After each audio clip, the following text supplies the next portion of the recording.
escribo, y en ambas despierto con exhortación vuestro limpio entendimiento, para que tengáis memoria de las palabras que antes han sido dichas por los santos profetas, y del mandamiento del Señor y Salvador, dado por vuestros apóstoles. Sabiendo primero esto, que en los postreros días vendrán burladores, andando según sus propias concupiscencias, y diciendo: ¿dónde está la promesa de su advenimiento? Porque desde el día en que los padres durmieron, todas las cosas permanecen así como desde el principio de la creación. Estos ignoran voluntariamente que en el tiempo antiguo fueron hechas por la palabra de Dios los cielos y también la tierra, que proviene del agua y por el agua subsiste, por lo cual el mundo de entonces pereció anegado en agua. Hay tres reacciones apóstatas a la segunda venida de Cristo: la emocional, la intelectual y la volitiva. O sea que las emociones, la mente y la voluntad argumentan en contra de la segunda venida de Cristo. El diablo odia la idea de la segunda venida de Cristo, porque entonces Satanás será sentenciado y su reino de pecado y terror será destruido. Pero también será el tiempo cuando los santos serán honrados, glorificados y bendecidos. Por eso el diablo usa toda la artillería del infierno contra la idea de la segunda venida de Jesucristo. Primero, el argumento emocional. En los postreros días vendrán burladores.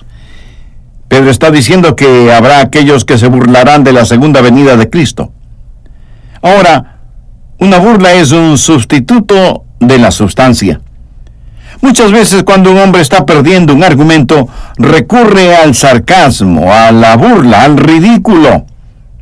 Cuando los hijos de Dios estamos firmes en nuestra fe y convicciones, somos objeto de burla y de escarnio. Se nos ridiculiza. Quienes viven una auténtica vida cristiana serán perseguidos y vilipendiados. Si del Señor Jesucristo se burlaron, ¿por qué no de nosotros? Jesús mismo dijo: el siervo no es mayor que su Señor. Anota el margen Marcos 5, verso 40. Y se burlaban de él. Y cuando Jesús iba hacia el Calvario, lo hizo en medio de burlas. Veamos Lucas 22, verso 63. Y los hombres que custodiaban a Jesús se burlaban de él y le golpeaban. ¿Se puede imaginar eso? Golpeando a Jesús, burlándose del Hijo de Dios. Así que, si se burlan de usted en el colegio o en la universidad o en el lugar donde trabaja, porque usted mantiene firmes sus convicciones cristianas y las demuestra, tiene muy buena compañía, la de Jesús. Recuerde que en los postreros días vendrán burladores andando según sus propias concupiscencias. ¿Por qué algunas personas se vuelven tan negativamente emocionales acerca de la segunda venida de Cristo? Porque están viviendo en la suciedad del pecado. Cuando alguien se burla de Cristo es porque aún es pecador no arrepentido ni salvado. Los burladores viven en sus propias concupiscencias y tienen las iniciales del diablo grabadas en sus corazones. Aquellos que se burlan de las cosas santas y sagradas están cubiertos con las huellas digitales del pecado. Pero ¿sabe qué? Dios también se reirá de ellos. Busque Proverbios 1:24. Por cuanto llamé. Y pudiera ser que Dios esté hablando a alguno de ustedes ahora mismo. Por cuanto llamé y no quisisteis oír, extendí mi mano y no hubo quien atendiese, sino que desechasteis todo consejo mío y mi represión no quisisteis.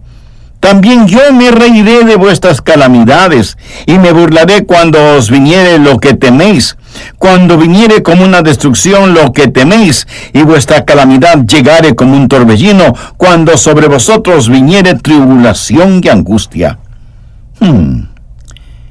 ¿Qué es lo que Dios está diciendo? Está diciendo: te irás riendo hacia el infierno, pero una vez ahí, ya no reirás. Hay un proverbio popular que dice: el que ríe al último, ríe mejor. Los burladores se mofan y dicen: ¿y dónde está la promesa de su venida? Los apóstatas no solo se contentan con no creer en las cosas sagradas, sino que tienen un diabólico deseo de burlarse de las cosas santas. Hubo un emperador romano llamado Julián.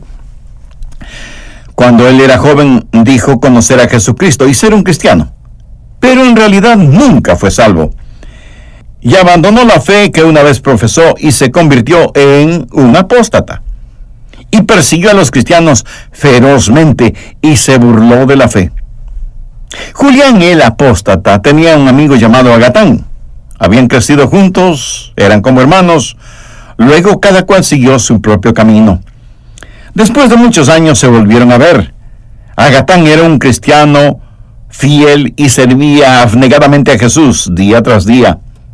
Y cuando Julián se encontró nuevamente con Agatán, Julián decidió burlarse de la fe de su amigo y le dijo: ¿y cómo está tu amigo el carpintero de Nazaret?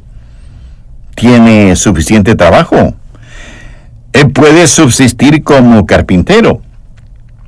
Y Agatán respondió: oh sí, Julián, tiene mucho que hacer. De hecho, ahora mismo está muy ocupado terminando el ataúd en el cual enterrará tu imperio. Estas palabras de Agatán fueron proféticas, porque 2 años más tarde, Julián encontró la muerte en el campo de batalla y su imperio comenzó a derrumbarse. Y la tradición dice que cuando Julián estaba moribundo, puso su mano sobre la herida por la cual se le escapaba la vida, la vio manchada de sangre y haciendo un puño con su mano y levantando ese puño hacia el cielo gritó: «¡Has vencido, Galileo!». Los burladores tienen un argumento emocional contra la segunda venida de Cristo. Segundo, el argumento intelectual. Mire los versos 3 y 4.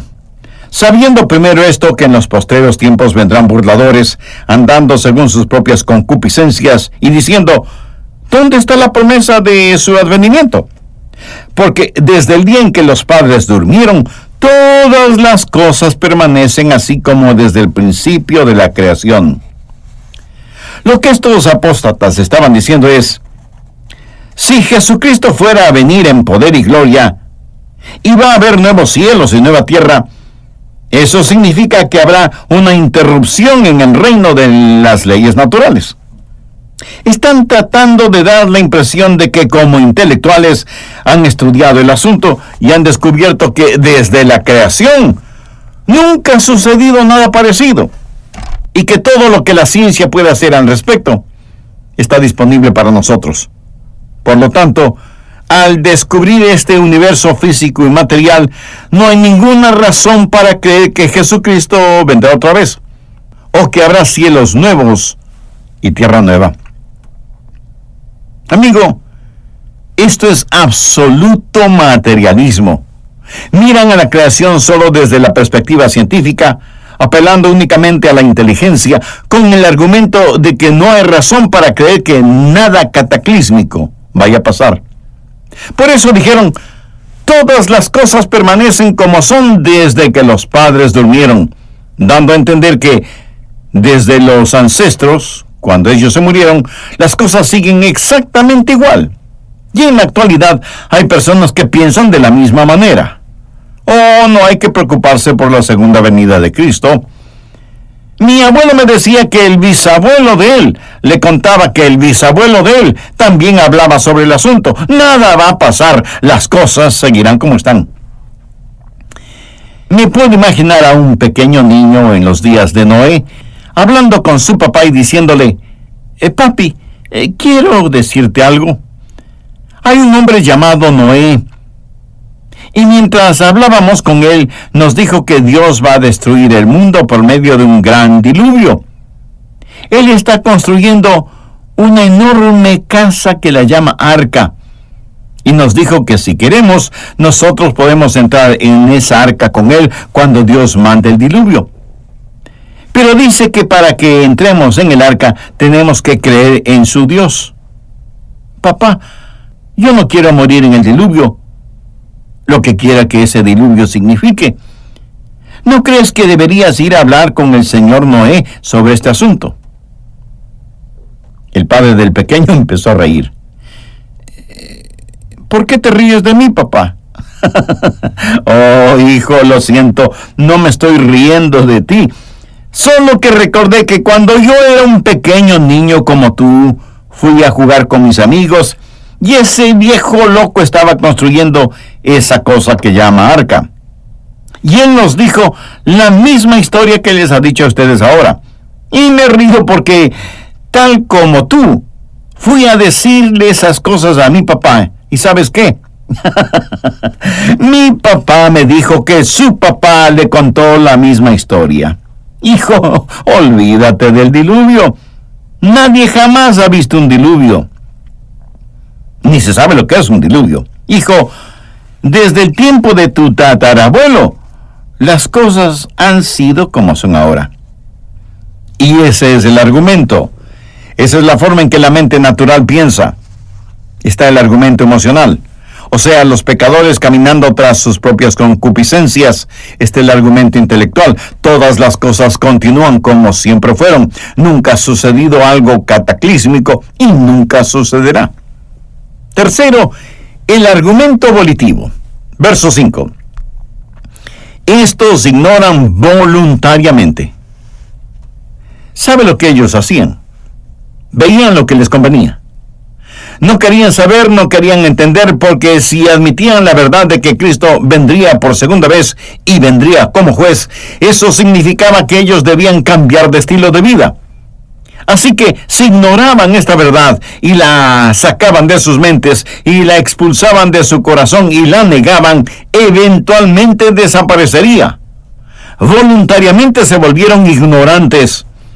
Y no pueden encontrar a Dios por la misma razón que un ladrón no puede encontrar a un policía. Pedro habla de hombres que odian la luz, y la odian porque sus obras son malas. Estos ignoran voluntariamente, y el mundo está lleno de ellos. Y cuando usted les habla de estas cosas, ellos se burlan de usted. Y no es que ellos no puedan saber, es que ellos no quieren saber. El problema no está en sus cabezas, el problema está en sus corazones. El capítulo 1 de Romanos habla de aquellos que son ignorantes voluntariamente y a sabiendas suprimen la verdad. Así actúan los apóstatas emocionales, intelectuales y volitivos. ¿Cuál es el lado apostólico de este asunto?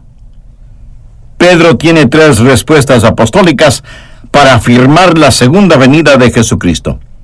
Primero, su memorable promesa. Verso 1.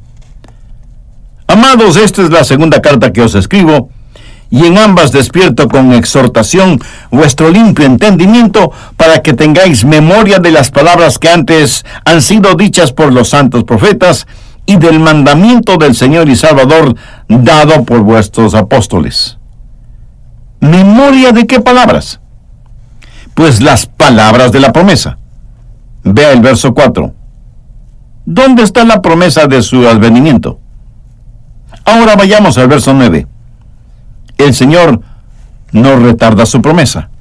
Y un poco más adelante en el verso 13, pero nosotros esperamos según sus promesas cielos nuevos y tierra nueva. ¿Qué es lo que está diciendo? Está haciéndonos recordar las memorables promesas de Jesús. Él ha prometido que regresaría de nuevo.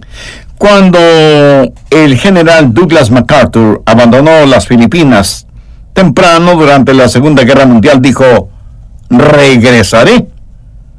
Y así lo hizo. Y fue un día extraordinario. Y MacArthur solo fue un ser humano. Cuando Jesucristo ascendió a los cielos, dijo, regresaré otra vez. Y Pedro en su epístola nos dice, recuerden, tengan memoria de las promesas del Señor. Usted sabe que el nuevo nacimiento es muy importante, y sin embargo, solo se lo menciona en el Nuevo Testamento 9 veces. El bautismo es una maravillosa doctrina, pero solo se lo menciona 20 veces en el Nuevo Testamento. El arrepentimiento, tan importante como es, se lo menciona solo 70 veces en el Nuevo Testamento. Pero en lo relacionado con la segunda venida de Cristo, solo en el Nuevo Testamento encontramos más de 380 claras referencias a este evento. Esa es la razón por la que Pedro dice, hay que recordar las palabras de los apóstoles y de los profetas. En la Biblia, 1 de cada 25 versículos se refiere al regreso de Jesús. Dios así lo ha prometido y Dios no miente. Segundo, su maravilloso poder. Recuerda lo que ellos estaban diciendo. Decían que todo continuaba lo mismo y que no había ninguna alteración en el reino de las leyes naturales. Y Pedro les dice, ustedes son volutivamente ignorantes de dos cosas. Veamos el verso 5.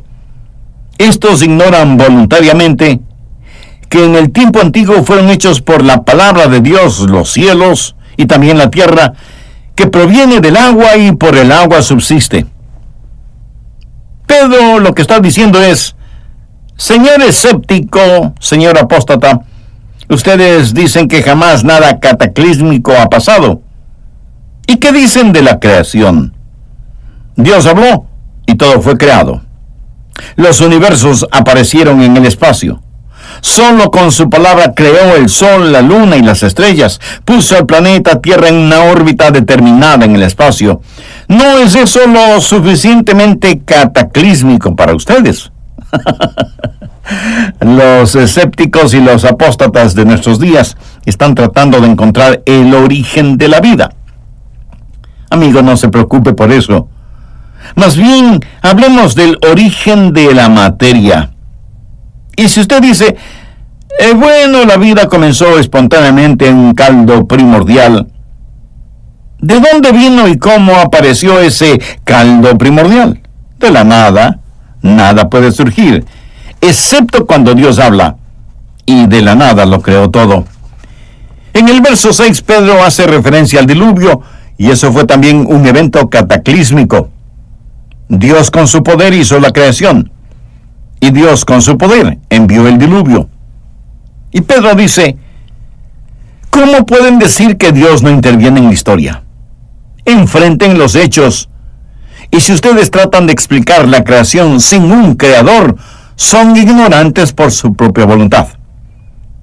Amigo, piense en esto por un momento. Es una necedad inexplicable el creer que todo simplemente sucedió y que de la nada surgió todo.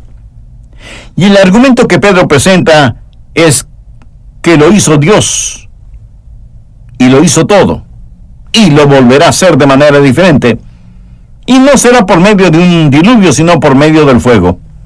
Veamos el verso 7.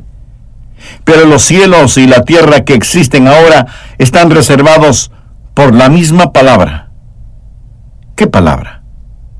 Pues la de Dios que los creó, guardados para el fuego en el día del juicio y de la perdición de los hombres impíos.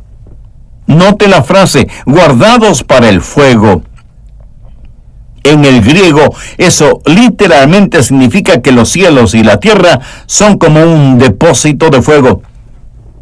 La naturaleza subatómica del universo nos dice que todo no es en realidad materia, tal y como la conocemos, sino fuego. Investigue un poquito sobre este asunto y descubrirá, como yo lo hice, lo siguiente.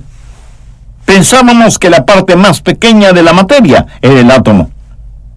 Pero los científicos han estudiado la naturaleza del átomo y han descubierto que en el átomo hay un núcleo y que ese núcleo tiene una carga electrónica positiva. Y girando alrededor de ese núcleo, en ese infinitamente pequeño átomo, hay electrones. Y estos electrones tienen una carga eléctrica negativa y giran alrededor del núcleo a una velocidad increíble. Y esto es lo que yo leí al respecto.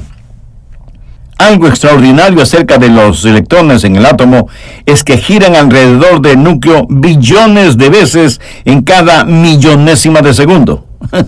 Y eso, mi amigo, es una velocidad incomprensible, por decirlo menos, billones de veces en cada millonésima de segundo. El núcleo cargado positivamente y los electrones cargados negativamente. Por lo tanto, se atraen, se cohesionan, se unen fuertemente. Ahora, esta fuerza eléctrica nadie en realidad sabe lo que es. Se la puede describir, pero no sabemos lo que es. Alberto Einstein dijo antes de morir que él esperaba descubrir lo que era la electricidad, pero nunca pudo hacerlo. Y podemos de alguna manera poner esto en proporción matemática, pero no sabemos cuál es la fuerza que los mantiene cohesionados. El núcleo en sí mismo tiene neutrones y protones.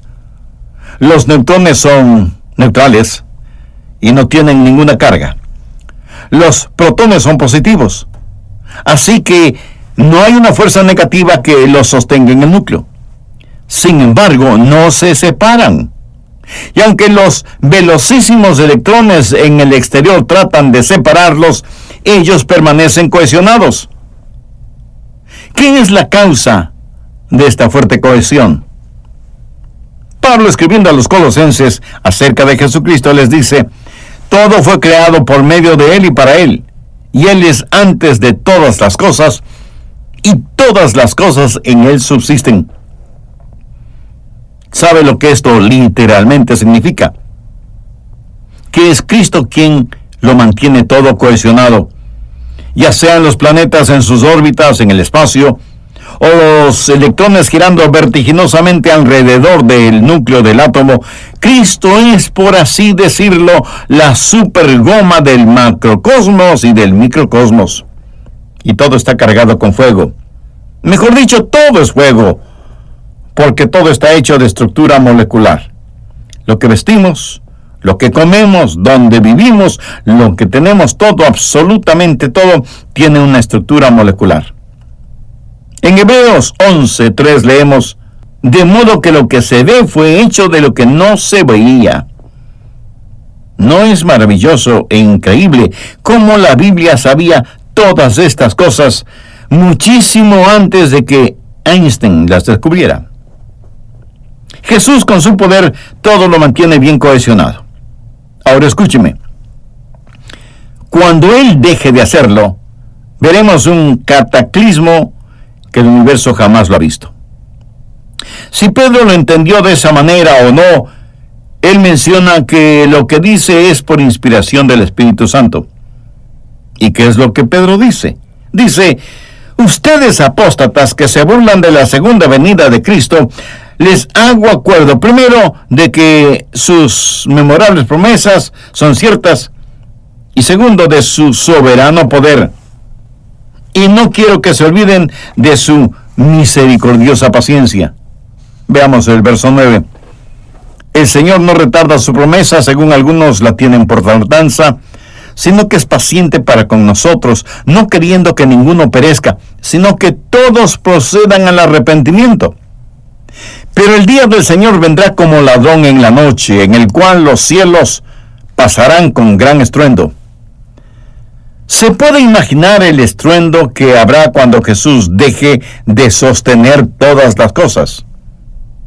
Aquellos que dicen que todo comenzó con una gran explosión no tienen ni la menor idea de lo que será la gran explosión cuando todo termine. Y Pedro continúa diciendo: y los elementos ardiendo serán deshechos, y la tierra y las obras que en ella hay serán quemadas. Puesto que todas estas cosas han de ser deshechas, ¿cómo no debéis vosotros andar en santa y piadosa manera de vivir, esperando y apresurándoos para la venida del día de Dios, en el cual los cielos encendidos serán deshechos, y los elementos siendo quemados se fundirán? Pero nosotros esperamos, según sus promesas, cielos nuevos y tierra nueva, en los cuales mora la justicia. Por lo cual, oh amados, estando en espera de estas cosas, procurad con diligencia ser hallados por Él sin mancha e irreprensibles, en paz. Y tened entendido que la paciencia de nuestro Señor es para salvación. ¿Qué significa esto?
Que Dios no quiere que usted se muera y se vaya al infierno. Si Jesucristo hubiera venido ayer y usted no es salvo, su destino en el infierno está sellado por toda la eternidad. Pero Dios mantiene la puerta de su misericordia abierta para usted, porque Él es un Dios misericordioso. Dios está esperando que usted sea salvo. Y a lo mejor usted diga, bueno, si Dios es tan misericordioso, no debo preocuparme. Pues sí que debe preocuparse. Mire lo que dice el verso 10, pero el día del Señor vendrá. No debe jamás olvidar que juntamente con la misericordia está la ira de Dios. Y ambas cosas son atributos de Dios. Si usted ve a Dios solo en su ira y no en su misericordia, eso es solo parte de la verdad. Si usted ve a Dios solo como misericordia y no ira, eso es solo parte de la verdad. Y cuando usted hace una parte de la verdad, toda la verdad, esa parte de la verdad no dicha, se torna una mentira. Hay la misericordia de Dios y hay la ira de Dios. Y aunque Dios no quiere que nadie perezca, el día del Señor vendrá. Alguien muy sabiamente dijo, aún ahora las rugientes aguas de la ira de Dios furiosamente se estrellan contra la represa de su misericordia. Uno de estos días, la misericordia debe dar paso a la ira, porque el día del Señor viene. Yo no sé cuándo se salvará la última persona antes de que la novia del Señor, la iglesia, esté completa. Y la trompeta sonará, y los muertos en Cristo resucitarán, y seremos arrebatados para encontrarnos con Jesús en el aire. Yo no sé cuándo sucederá eso, pero sí sé que el Señor viene, y viene pronto. Hace algún tiempo ya hizo noticia un transporte militar, un avión C-130, que se estrelló contra el costado de un hotel en un pequeño pueblo en Indiana. 9 personas estaban en ese hotel el momento en que el avión se estrelló, destrozando todo y derramando gasolina que convirtió a ese lugar en un infierno. Los huéspedes del hotel perecieron entre las llamas y 2 personas que comían tranquilamente en un restaurante junto al hotel también murieron. ¿Se puede imaginar estar en el hotel o en el restaurante y de súbito morir e ir al cielo o al infierno? Si usted hubiera estado en ese hotel o en ese restaurante y hubiera muerto, ¿en dónde estaría ahora? O si hubiera sido uno de los tripulantes del avión que se estrelló, ¿en dónde estaría ahora? Si Jesucristo viniera ahora mismo, ¿cuál sería su destino eterno? Pero el día del Señor vendrá como ladrón en la noche, o sea, súbitamente, en forma cataclísmica. El Señor es paciente para con todos nosotros, no queriendo que ninguno perezca. ¿Qué es lo que usted debe hacer para no perecer? Arrepentirse. ¿Qué es el arrepentimiento? Es un cambio en la manera de pensar. Arrepentimiento en el idioma griego es metanoia, que significa un cambio mental. O sea, he estado confiado en mí mismo, viviendo en el pecado, yendo por este camino. Pero tengo un cambio de mente radical y dramático y me arrepiento, doy media vuelta, abandono el pecado para seguir a Jesús. Quito a mi yo del trono y por fe le digo a Jesús: Señor, de una vez por todas y para siempre confío en ti.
¿Cuántos de ustedes que me están escuchando pueden honestamente decir: Pastor, si Jesús viniera hoy como ladrón en la noche, yo no estoy seguro de mi salvación?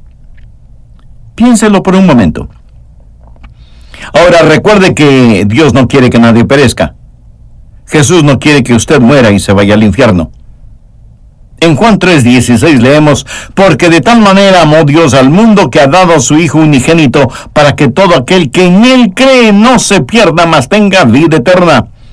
Y aunque Dios no quiere que nadie perezca, hay una sola condición para no perecer: el arrepentimiento.